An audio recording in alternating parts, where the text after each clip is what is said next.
aka Padders. Thank you for joining me. I'm your host, aka Pad, Peter A. DeLuca, and this is aka Pad's Audio Audacity episode. Are you ready for this? Because we're out of the 31 Days of Dread, episode 338. And it's a simple episode. We're just recapping the 31 Days of Dread, and we're doing it a few days in advance. I'll tell you why. Yeah. Mostly. I'm mostly doing this because it's so hard for me to stop. It really is. I was in such a flow state during the 31 Days of Dread. As soon as I got out of it, because my original plan of action, I was going to wait until the 15th.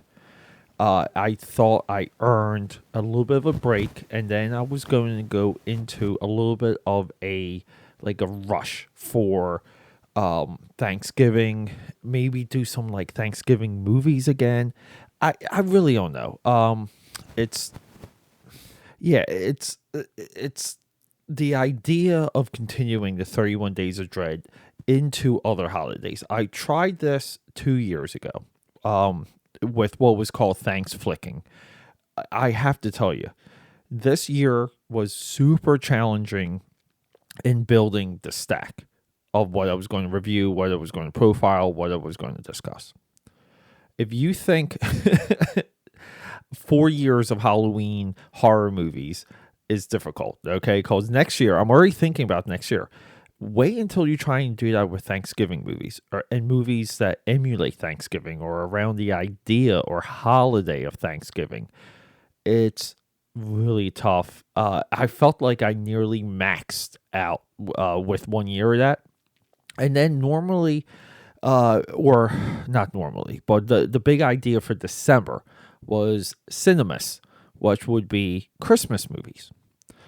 And I there's more horror movies and weird movies around Christmas with a Christmas theme. I know on Amazon Prime, it's Santa Jaws is a legit movie that someone put out. But we can kind of have fun. That was also difficult because I couldn't get into a flow post 31 Days of Dread. Now, the logistics of this year, I feel like between that and my Inktober, while building two separate comic book projects, maintaining a 9 to 5, COVID, election, social life, riots, protesting, everything upside down, everything busy, but so much got done in October. I couldn't wait until the 15th. I wanted to do this episode now and maybe discuss.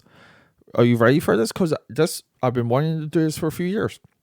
The movies that were assigned but didn't make it to the 31 Days of Dread.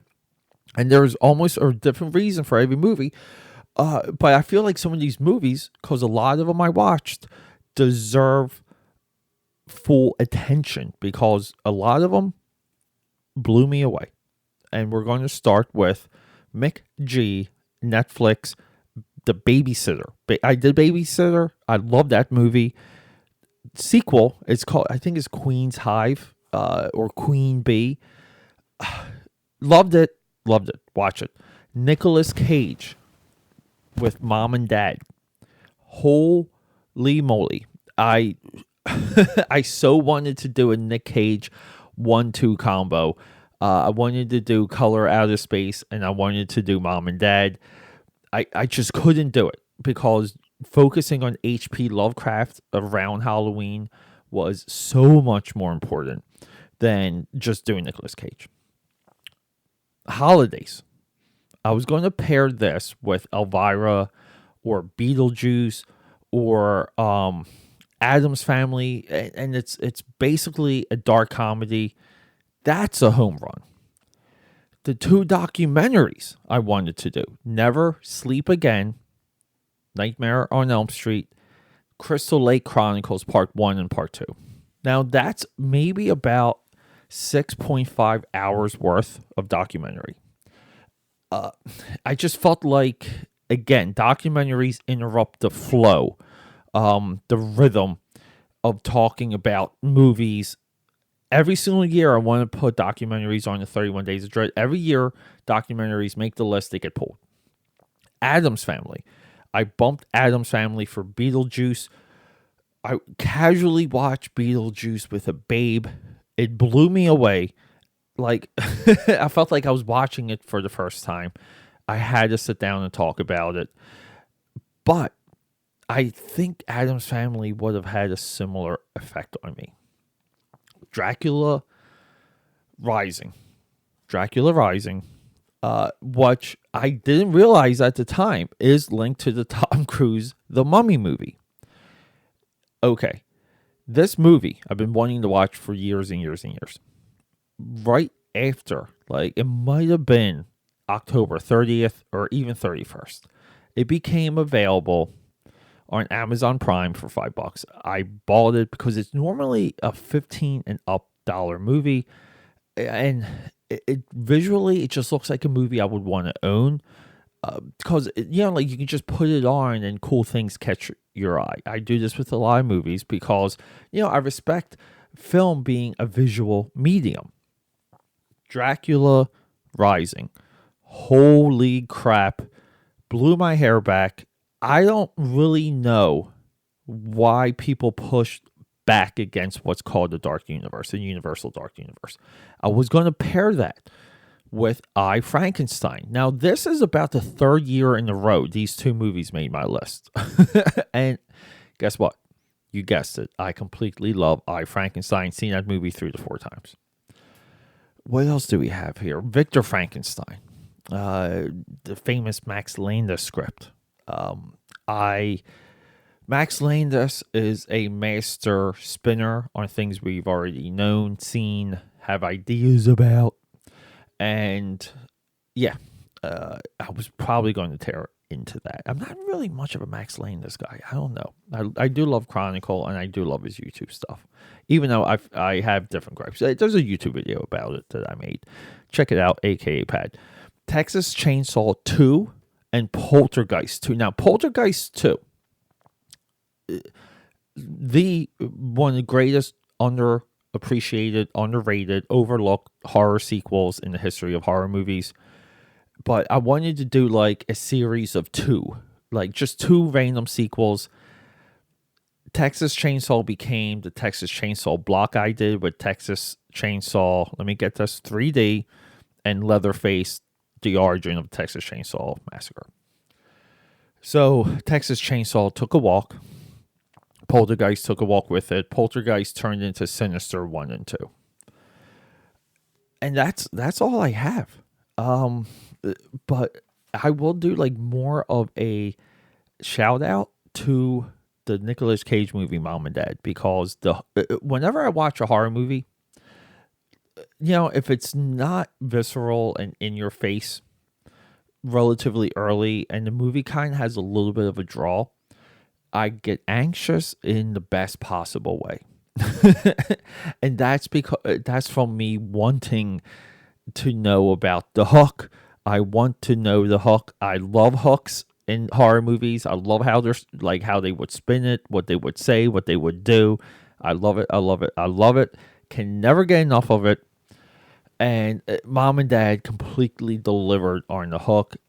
I want to say you have to do a sequel, but then again, a sequel would take away from the first one, so don't do the sequel. But yeah, so, and everything else, like going into this year, logistically, I've recorded, I think I was up to 14 episodes ahead, and like towards the end, it became like rush. I did get sick during, right at the end. I got the craziest headache that I like slept through.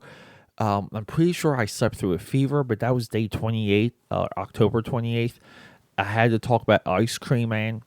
Luckily that movie is what it is, meaning that like it's not much to discuss, cause it deserves analysis to figure out the true intent of the movie without mining interviews.